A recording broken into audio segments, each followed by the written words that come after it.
Baik, selamat siang sahabat Ruanita dimanapun Anda berada. Baik, perkenalkan saya Ana dari Ruanita, rumah aman kita yang akan mendampingi Anda semua selama 30 menit ke depan. Baik, IG Live kali ini adalah IG Live spesial karena kami memperingati Hari Internasional Penghapusan Kekerasan melalui program ICU atau Aspirasikan Suara dan Inspirasi Nyatamu. Selama 30 menit ke depan, saya akan mengundang 3 orang tamu saya. Mereka adalah teman-teman saya yang tersebar di 3 lokasi berbeda. Dan semoga internetnya baik-baik saja dan kita bisa berdiskusi lancar selama 30 menit ke depan. Baik, yang pertama saya akan panggil nanti adalah teman saya dari Norwegia. Dia adalah Ibu Novi. Ibu Novi kini bekerja di salah satu institusi sosial milik pemerintah Norwegia. Lalu yang kedua adalah teman saya, Ibu Stefani, yang kini sedang menjalani studi S3 di salah satu kota di Belanda. Dan yang ketiga, bisa jadi Anda semua sudah mengenal beliau yang ada di Indonesia. Beliau adalah Ibu Andi Yentriani, selaku Ketua Komnas Perempuan Indonesia. Baik, sahabat wanita, kita mulai saja diskusi virtual kita kali ini. Saya akan panggil tamu-tamu saya.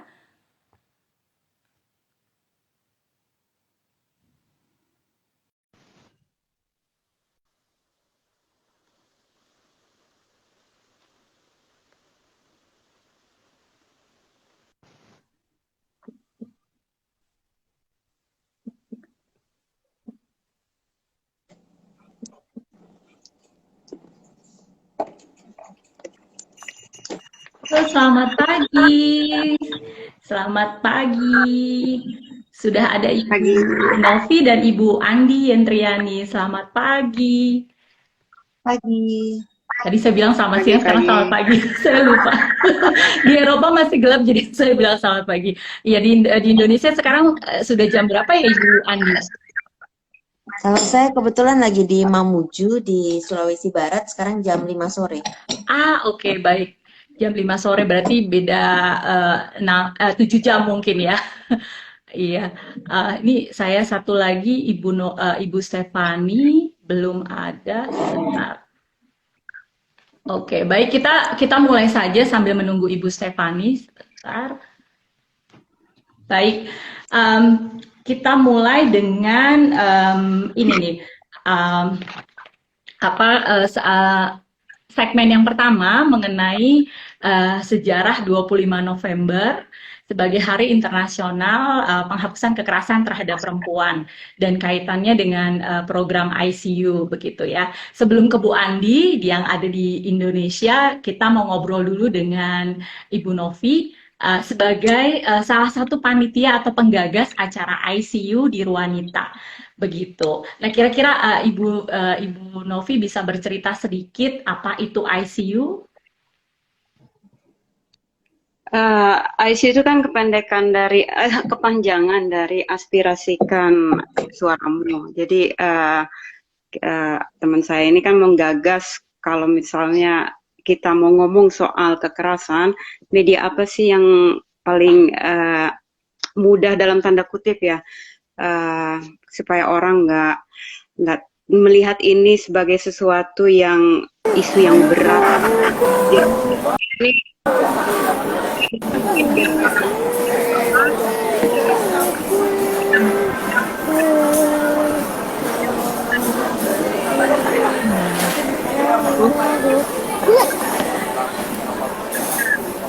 Handphone bawah.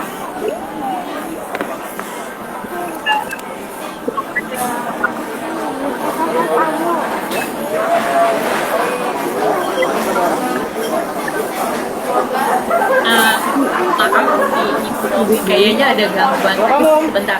Suara Ibu tidak terdengar dengan baik. Coba sebentar. Ini kita sudah terhubung dengan Ibu Stefani juga. Hai. Tetapi suara Ibu Novi nggak terdengar tadi. Beliau sedang menjelaskan tentang ICU. Em, Mungkin Ibu Stefani bisa menyingkir dulu kali ya di ruangan Oke. yang sunyi. Oke. Nah, begitu ya. Sorry, Ya. agak susah nih. Oh, oke. Baik. Or I can. Oke, dan. Oke. Baik. Oke, baik. Boleh diulang, sorry.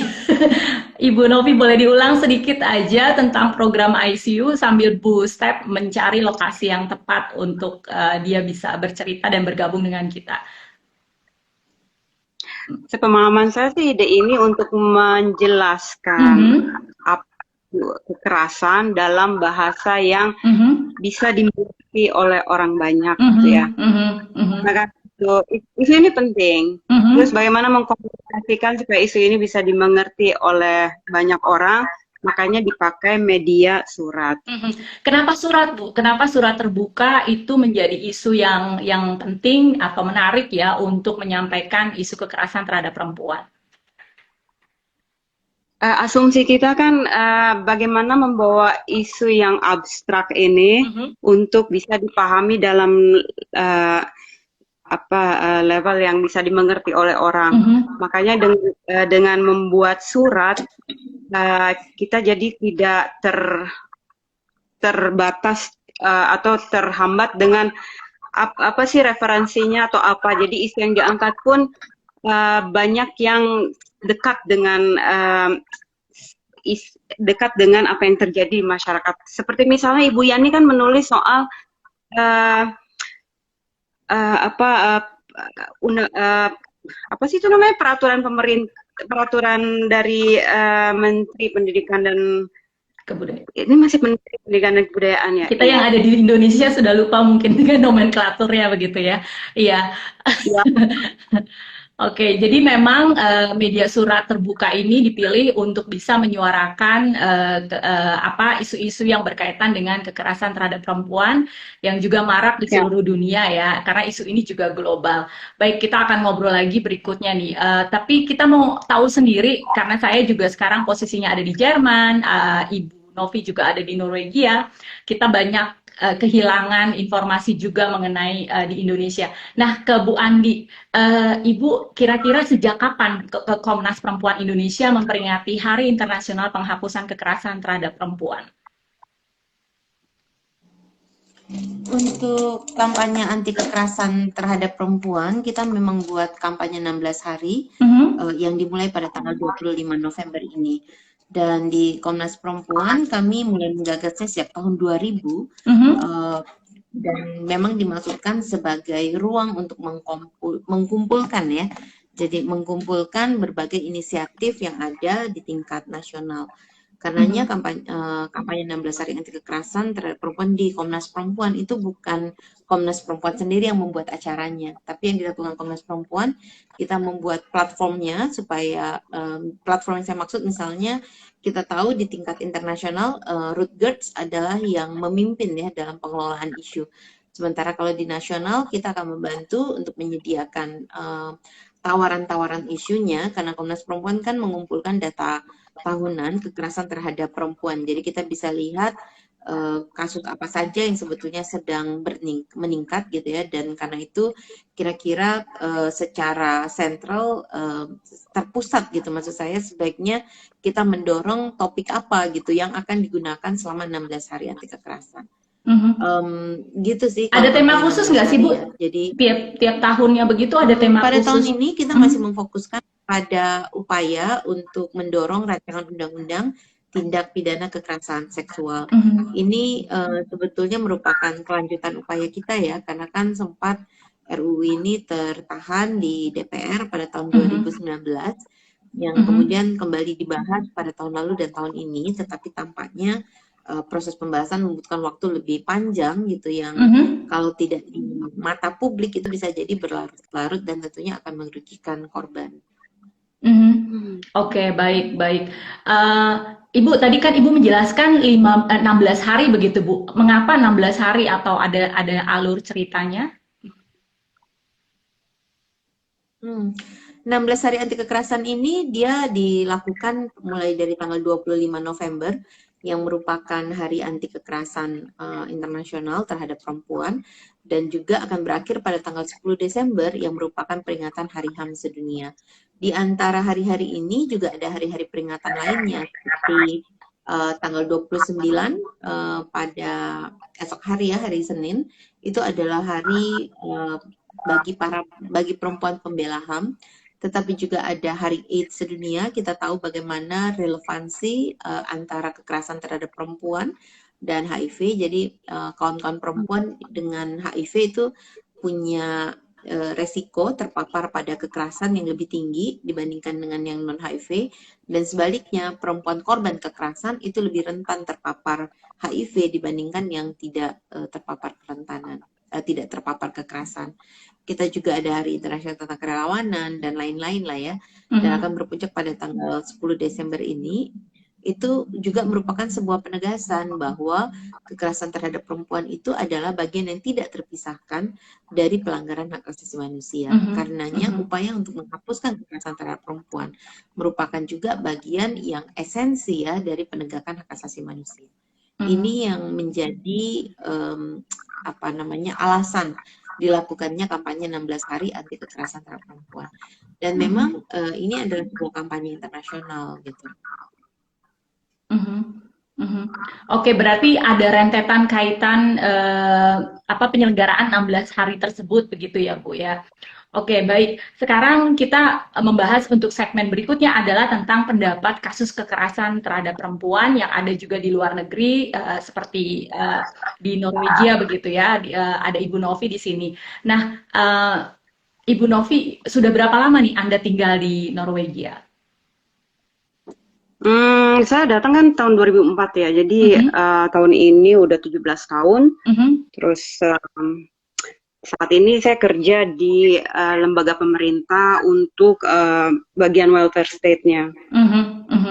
Oke. Nah, Ibu Novi, menurut Anda sendiri bagaimana kasus kekerasan terhadap perempuan di Norwegia dari kacamata Anda sendiri? Kalau misalnya secara statistik kita bisa lihat ya dari data krisis center, tempat krisis yang ada di Norway ini, untuk tahun 2020 itu orang yang atau korban yang meminta pertolongan kepada krisis center ini untuk tahun 2020 itu ada sekitar 1.668 untuk tahun 2020 ya. Dan 137 diantaranya adalah korbannya adalah laki-laki dan anak sekitar 1.258.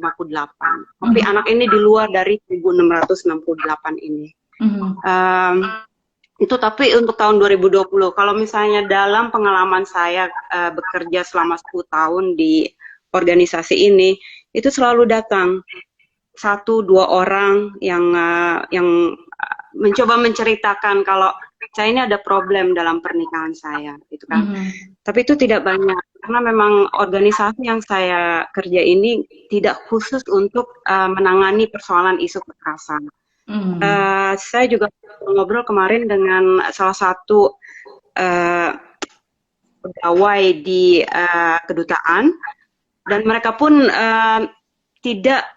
tidak menerima banyak bahwa ada orang-orang Indonesia yang mengadukan bahwa mereka mengalami korban kekerasan. Jadi sepertinya angka-angkanya itu masih gunung es.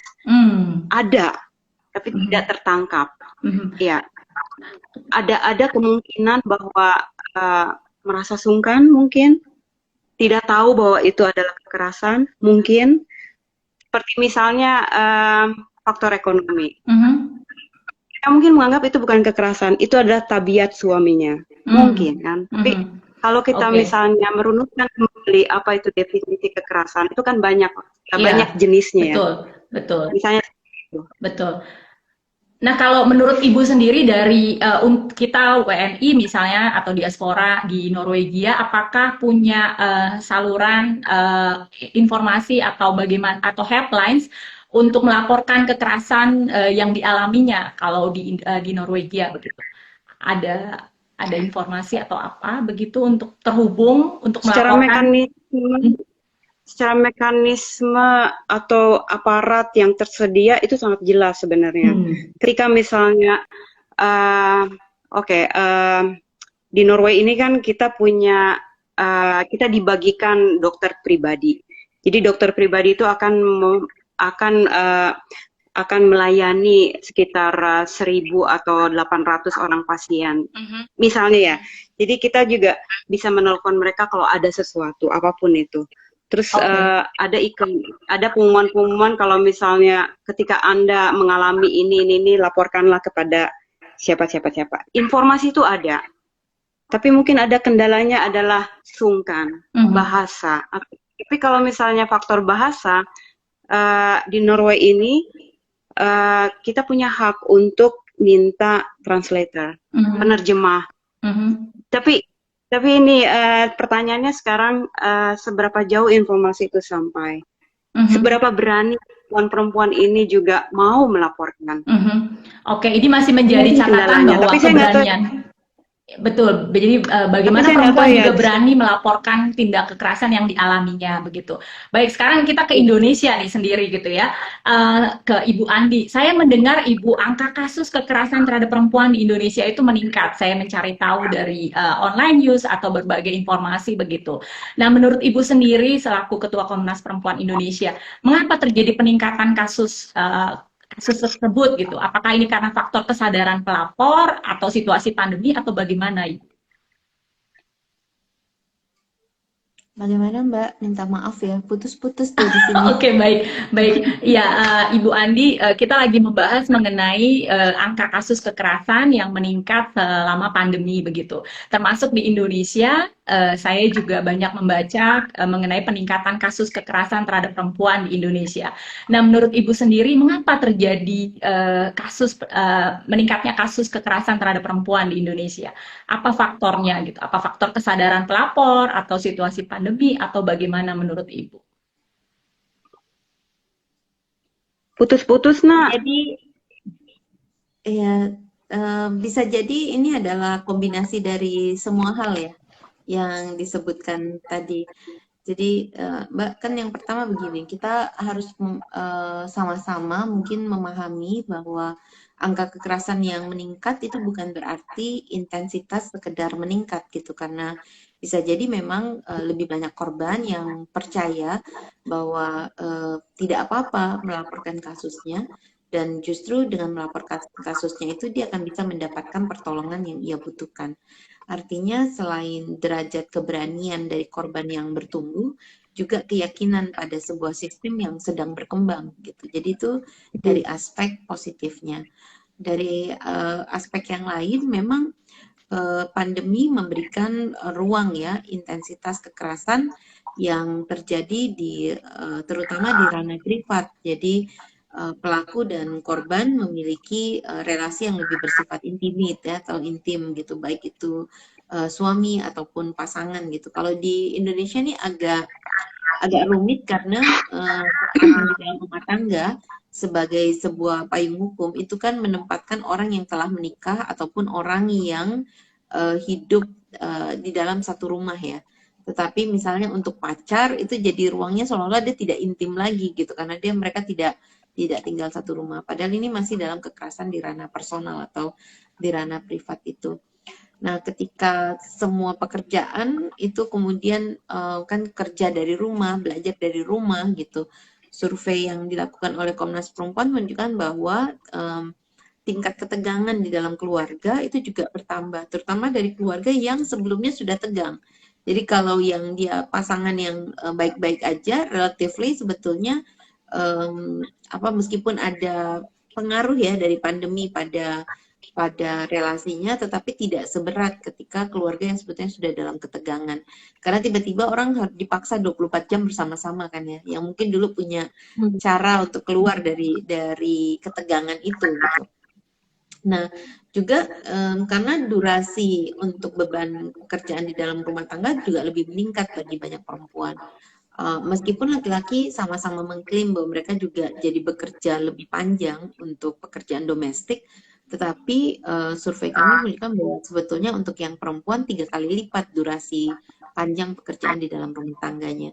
Nah, ketika semua beban itu masuk ke dalam ditanggung oleh satu pihak, yang juga konstruksi di dalam masyarakatnya itu menempatkan tanggung jawab pengasuhan utama itu ada di perempuan ya. Jadi kalau ada anggota keluarga yang terpapar sakit, pada saat bersamaan dia harus mengurusi anaknya yang bersekolah gitu kan, plus suami yang kalau mereka tidak punya relasi yang cukup setara, di mana dia justru diletakkan untuk orang yang harus juga melayani suaminya di rumah yang sedang bekerja, plus dianya sendiri juga ada tuntutan pekerjaan dari tempat di luar rumahnya gitu kan, jadi berlapis-lapis ya, dan itu menyebabkan dianya sendiri keletihan gitu secara fisik maupun psikis gitu yang biasa kita kan kenal dengan kata lejar atau burn out gitu.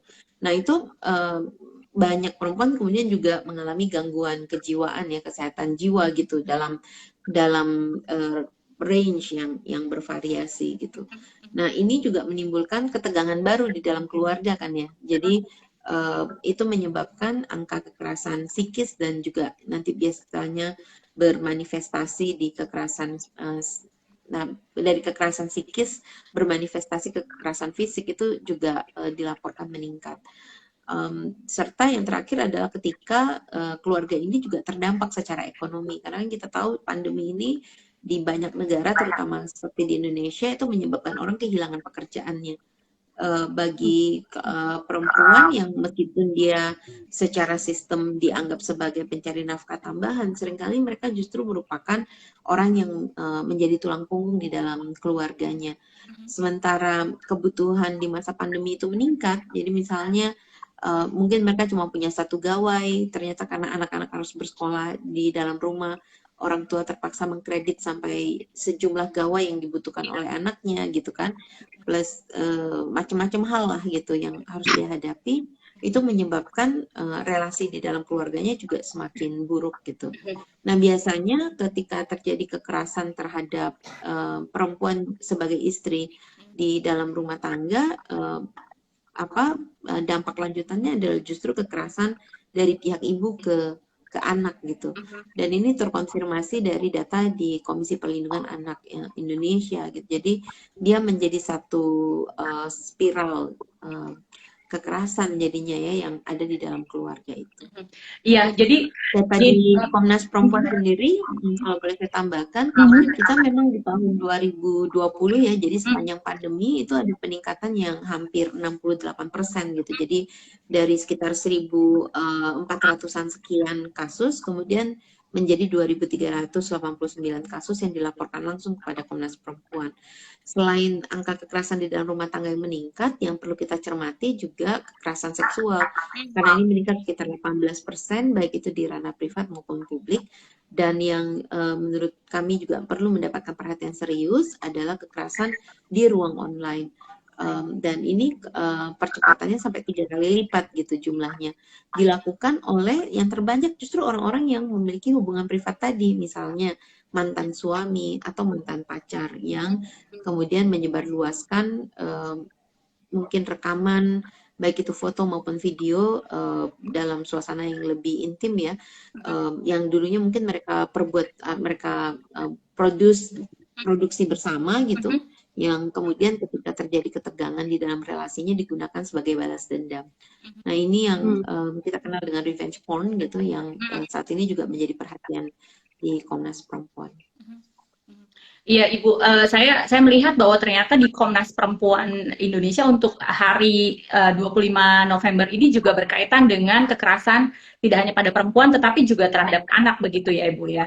Tadi Ibu menjelaskan berarti ada kaitan. Enggak juga sih sebetulnya kalau di Komnas Perempuan kami memang lebih memfokuskan pada isu kekerasan terhadap perempuan. Hal ini juga sebetulnya dimaksudkan untuk membuat kita melihat bahwa isu perempuan itu nggak mesti loh selalu rekat dengan anak gitu ya. Karena kan di Indonesia konstruksinya selalu gitu ya. Jadi oh ibu tuh anak gitu, perempuan tuh anak gitu sekalian. Jadi padahal itu menyebabkan perempuan-perempuan dalam kapasitas personalnya seringkali tidak terakui gitu. Tetapi memang harus disampaikan bahwa laporan ke Komnas Perempuan itu juga termasuk laporan tentang kekerasan terhadap anak perempuan. Komnas Perempuan juga memberikan perhatian misalnya pada perkawinan anak perempuan, karena kita tahu 9 dari 10 perkawinan anak itu dialami oleh anak perempuan gitu, dan kita melihat bagaimana perkawinan anak itu menyebabkan persoalan-persoalan lanjutan ya, bukan saja soal kesehatan reproduksi atau hilangnya kesempatan pendidikan, tetapi juga sangat berkorelasi pada nanti relasi yang timpang di dalam perkawinannya yang mengakibatkan lebih banyak lagi perempuan yang rentan pada kekerasan dari pasangannya itu. Jadi hal seperti itu Mbak. Tapi fokus kita sebenarnya tetap pada perempuan, dalam hal ini perempuan yang berusia di atas 18 tahun. Dan untuk Komnas Perempuan sendiri, dari kami sudah sekitar hampir 10 tahun.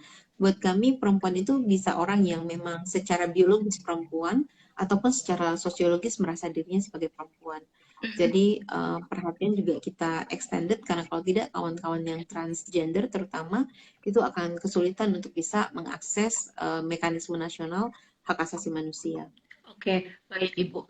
Sejauh ini belum ada pendapat atau pertanyaan, tetapi pertanyaan dari saya, Ibu, bagaimana peran dari Komnas Perempuan Indonesia untuk mengadvokasi hak-hak korban kekerasan terhadap perempuan? Apa saja yang sudah dilakukan? Di Komnas Perempuan kita memang tidak melakukan pendampingan satu persatu kasus ya. Komnas Perempuan itu strukturnya sangat pendek. Kita punya 15 orang komisioner yang bertugas dalam 5 tahun untuk maksimal 2 periode. Jadi seperti saya, ini sudah periode saya yang kedua. Periode pertama saya 2010-2014. Nah, lalu kami dibantu oleh Badan Pekerja yang berdasarkan ketentuan Presiden, di Peraturan Presiden hanya boleh 45 orang. Ini tentunya masalah sendiri ya, karena isu kekerasan terhadap perempuan kan semakin kompleks. Jadi kalau dibayangkan 45 orang bisa mengerjakan pekerjaan Komnas Perempuan di tahun 98, tentunya setelah hampir 25 tahun sudah tidak memungkinkan lagi. Jadi yang dilakukan oleh Komnas Perempuan juga termasuk advokasi kelembagaannya. Nah, berdasarkan peraturan Presiden ini, memang Komnas Perempuan diberikan mandat untuk melakukan pemantauan dan pencarian fakta, serta pendokumentasian dan kajian-kajian strategis, dan juga melakukan pendidikan publik dan rekomendasi kebijakan. Jadi kalau ada pelaporan kasus kekerasan terhadap perempuan ke Komnas Perempuan secara langsung, yang dilakukan Komnas adalah kami mengembangkan mekanisme rujukan, jadi bekerja sama dengan mitra-mitra, baik yang lembaga layanan yang diselenggarakan oleh pemerintah maupun diselenggarakan oleh masyarakat sipil, dan kami akan merujuk kepada mereka ketika misalnya korban membutuhkan pendampingan hukum atau pendampingan konseling, atau kalau membutuhkan perlindungan saksi dan perlindungan dari ancaman pelaku gitu misalnya, kami akan merujuk kepada lembaga perlindungan saksi dan korban. Selebihnya kami juga melakukan pemeriksaan terhadap laporannya jika ada misalnya hambatan dalam akses keadilan. Dan dari asesmen itu kemudian kami memberikan rekomendasi kepada aparat penegak hukum, misalnya kepada kepolisian, bagaimana caranya untuk membaca kasus tersebut sehingga dia bisa diselesaikan. Atau termasuk misalnya mengenali perempuan ini sebetulnya adalah seorang korban, jadi harusnya diperlakukan dengan cara berbeda ketika dia menjadi pihak yang dianggap melanggar hukum atau tersangka. Nah, kami juga bisa memberikan dukungan dalam bentuk saksi ahli ya di pengadilan gitu, karena ada sejumlah kasus misalnya untuk menerjemahkan undang-undang kekerasan di dalam rumah tangga ataupun trafficking gitu. Bahkan juga penerapan undang-undang ITE, informasi dan teknologi transaksi elektronik, di mana banyak perempuan yang tadi seperti saya sampaikan, sebetulnya dia adalah korban dari revenge porn, tapi karena berdasarkan undang-undang ITE dan undang pornografi justru menjadi pihak yang dianggap melanggar hukum. Nah, hal lain yang dilakukan oleh Komnas Perempuan tentunya melakukan pengembangan kebijakan untuk layanan bagi perempuan korban kekerasan. Kami melakukannya dengan beberapa aras. Jadi yang pertama itu mengembangkan sistem peradilan pidana terpadu untuk penanganan kasus kekerasan terhadap perempuan. Dia melibatkan unsur dari aparat penegak hukum, dalam hal ini kepolisian, kejaksaan, dan Mahkamah Agung, bersama dengan pihak-pihak penyelenggara layanan yang memang dibutuhkan oleh korban yang sifatnya multi aspek. Jadi ada Kementerian Pemberdayaan Perempuan dan Perlindungan Anak yang kita tahu dia mengkoordinir pusat pelayanan terpadu untuk perempuan dan anak di tingkatan kota dan kabupaten.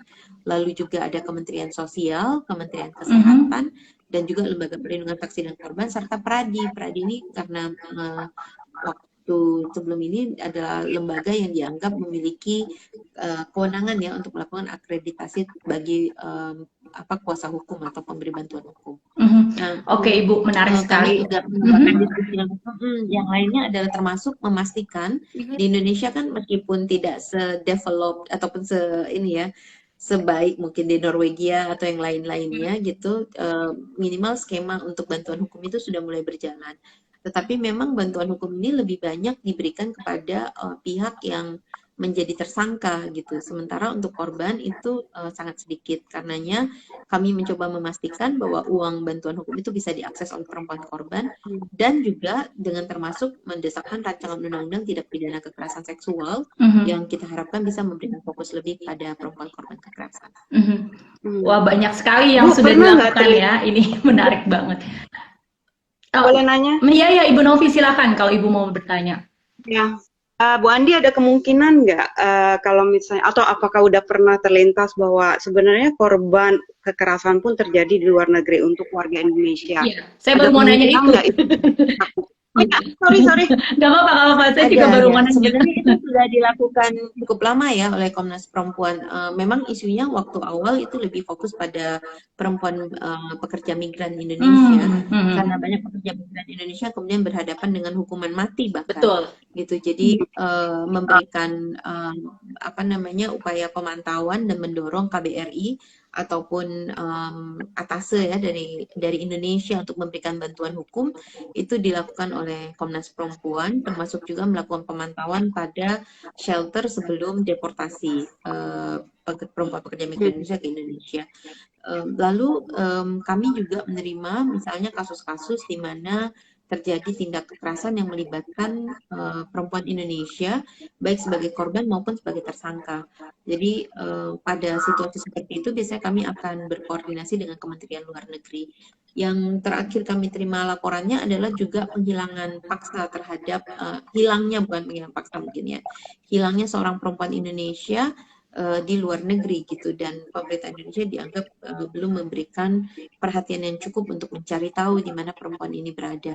Jadi situasi itu juga dipantau oleh Komnas Perempuan, tapi memang ini bukan apologi ya, tapi memang dengan 15 orang komisioner dan hanya boleh 45 staf ini termasuk para pendukungnya ya. Jadi kalau APBN itu anggaran pendapatan dan belanja negara itu kan birokrasinya luar biasa ya. Jadi satu harus banyak orang gitu. Jadi bayangkan untuk semua itu kami hanya punya 45 orang gitu. Nah, jadi agak memang menyulitkan. Komnas Perempuan juga melakukan pemantauan dan memberikan dukungan bagi perempuan non warga negara Indonesia yang menghadapi ataupun harus berhadapan dengan hukum di Indonesia. Misalnya tahun ini ada sekitar 3 kasus KDRT ya yang melibatkan perempuan non warga negara Indonesia yang berpasangan dengan laki-laki Indonesia. Nah, itu juga memang menjadi perhatian dari Komnas Perempuan karena kan di konstitusi kita sebetulnya ada hak-hak yang dijamin bagi setiap orang, termasuk hak atas kepastian hukum dan perlindungan hukum dan bebas dari kekerasan maupun bebas dari diskriminasi. Dia tidak dibatasi kepada warga negara Indonesia. Jadi kalau mungkin bahasa kerennya Komnas Perempuan itu pertama dia juga menyelenggarakan ekstensi tanggung jawab negara ya dalam ekstrateritorial gitu. Jadi terhadap warga negara Indonesia di luar negeri maupun penyelenggaraan mandat konstitusi terhadap non warga negara Indonesia di dalam negeri. Baik, Ibu nih, saya juga sepanjang pandemi atau dari tahun lalu mendapatkan laporan dari teman-teman perempuan Indonesia yang menikah dengan warga negara asing begitu. Nah, untuk kasus korban KDRT yang terjadinya di luar negeri, kira-kira apakah bisa juga mendapatkan bantuan atau perlindungan dari Komnas Perempuan, atau bagaimana caranya untuk juga mengadvokasi untuk para perempuan Indonesia yang berada di luar negeri dan menikah dengan warga negara asing?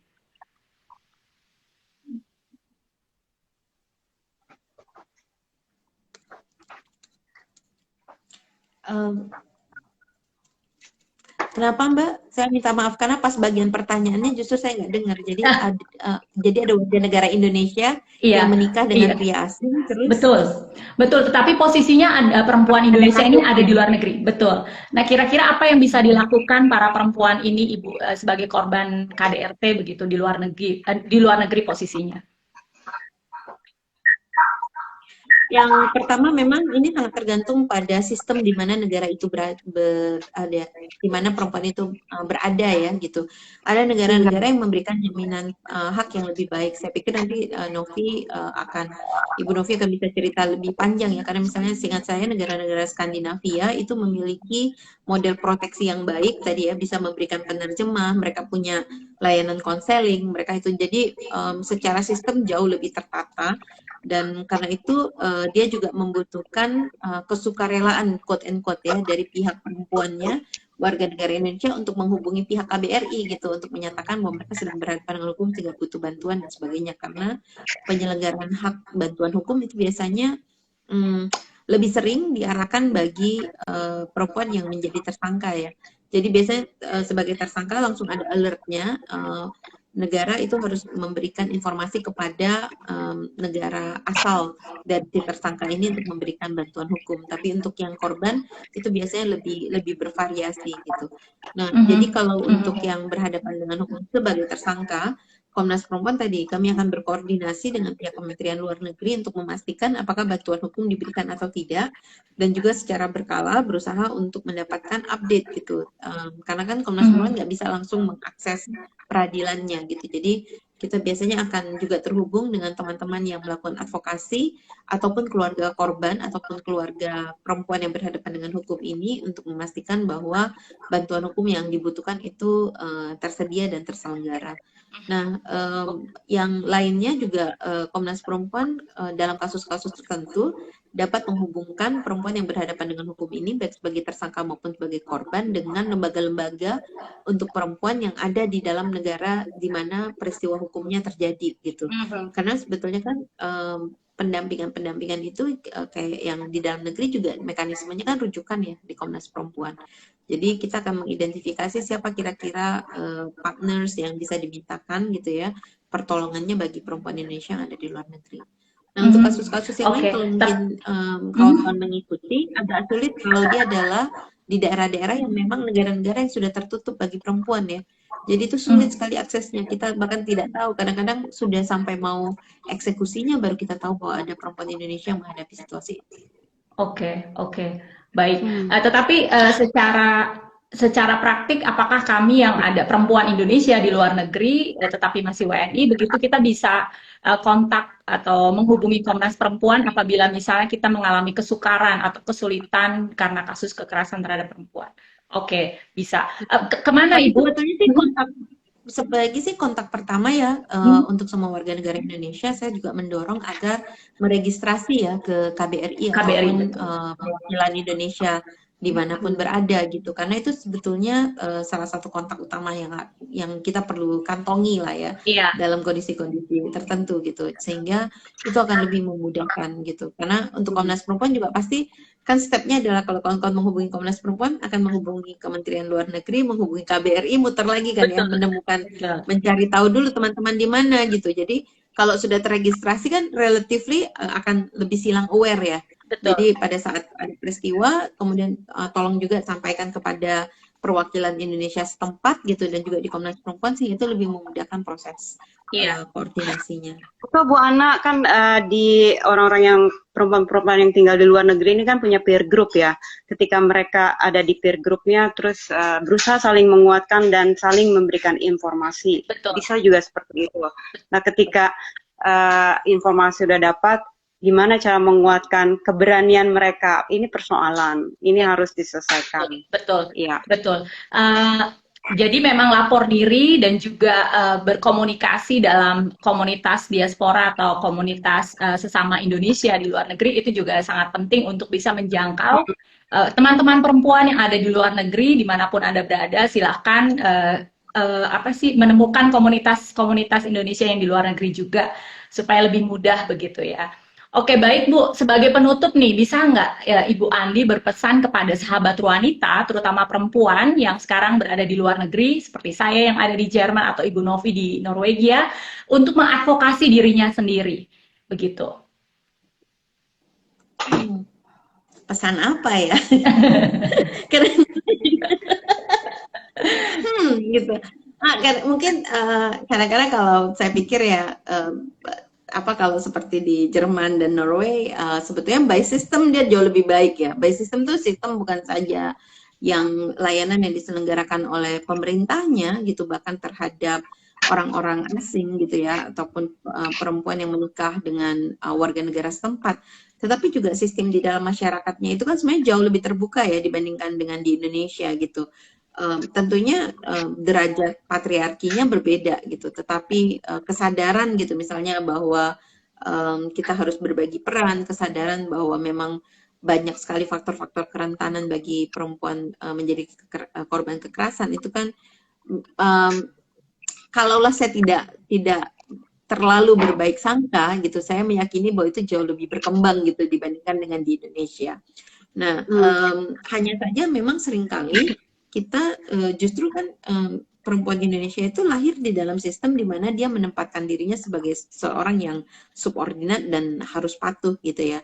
Apalagi dengan misalnya kalau mau dipanjangkan gitu dengan teori apa namanya kolonialisme gitu kan, kita ini seringkali juga menempatkan diri kita lebih rendah di dalam strata dunia gitu kan, akibat dari kolonial pada masa lalu yang menempatkan orang Indonesia justru berada di dalam apa namanya lapisan terendah dari hierarki masyarakat di dalam masyarakatnya sebagai negara terjajah, atau juga karena perkembangan neoliberalisme itu sendiri menyebabkan Indonesia berada di negara yang meskipun kita dibilang G20 tapi sebetulnya kan perempuan Indonesia yang keluar negeri rata-rata gitu kan jumlah besarnya adalah menjadi pekerja dengan skill yang rendah gitu.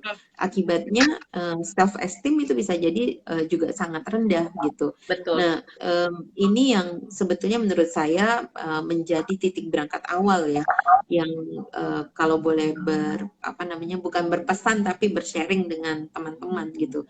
Saya sungguh berharap justru dengan proses diaspora ini dia memberikan ruang bagi kita bersama untuk berefleksi tentang relasi-relasi yang kita miliki, bukan saja dengan pasangan kita, tetapi juga relasi yang kita bangun di dalam negeri dengan saudari-saudari kita gitu, sehingga kita bisa mengembangkan bukan saja soal bagaimana menjaga diri kita di negara asing ataupun yang menjadi negara kedua kawan-kawan berada saat ini gitu, tetapi juga bisa mengembangkan solidaritas persaudarian gitu dengan kawan-kawan yang ada di Indonesia gitu kan. Nah, ini yang menurut saya akan jadi PR-nya kawan-kawan di Ruanita. So touching Bu Adi, beneran saya langsung tersentuh gitu ya, ya ampun ya, betul sekali bahwa solidaritas sesama perempuan Indonesia yang ada di luar negeri itu sangat penting untuk dibangun ya, betul. Saya jadi merinding. Iya ya. Baik, demikian tadi teman-teman, sahabat Ruanita, diskusi virtual IG Live Ruanita yang membahas tentang Hari Internasional Penghapusan Kekerasan Terhadap Perempuan yang diperingati di seluruh dunia 25 November. Akhir kata saya ucapkan terima kasih dengan sangat, terutama untuk kesediaan Ibu Andi, Ketua Komnas Perempuan Indonesia, yang sekarang ada di Sulawesi, di daerah remote ya, tapi internet bisa berjalan dengan baik, puji Tuhan, baik. Dan juga Ibu Novi yang ada di Norwegia, sahabat saya juga, terima kasih sudah bisa hadir dalam diskusi virtual kita yang cukup singkat. Dan sahabat Ruanita yang menyaksikan acara diskusi virtual kita saat ini. Kita terhubung dengan 3 negara dan semuanya bisa berjalan dengan baik. Semoga apa yang disampaikan tadi bisa bermanfaat buat kita semua. Baik teman-teman dimanapun berada, terutama perempuan, mari serukan untuk anti kekerasan terhadap perempuan, dan juga mari kita berani untuk membuka suara dengan media apapun untuk bisa melindungi diri sendiri dan juga teman-teman perempuan lainnya. Baik, sampai jumpa pada kesempatan IG Live lainnya. Happy weekend. Terima kasih Bu Andi, terima kasih Bu Novi. Happy weekend. Sehat ya kawan-kawan semuanya. Sampai jumpa lagi. Terima kasih juga. Terima kasih Bu Andi. Terima kasih Bu Novi. Sampai jumpa. Oke, bye. Bye.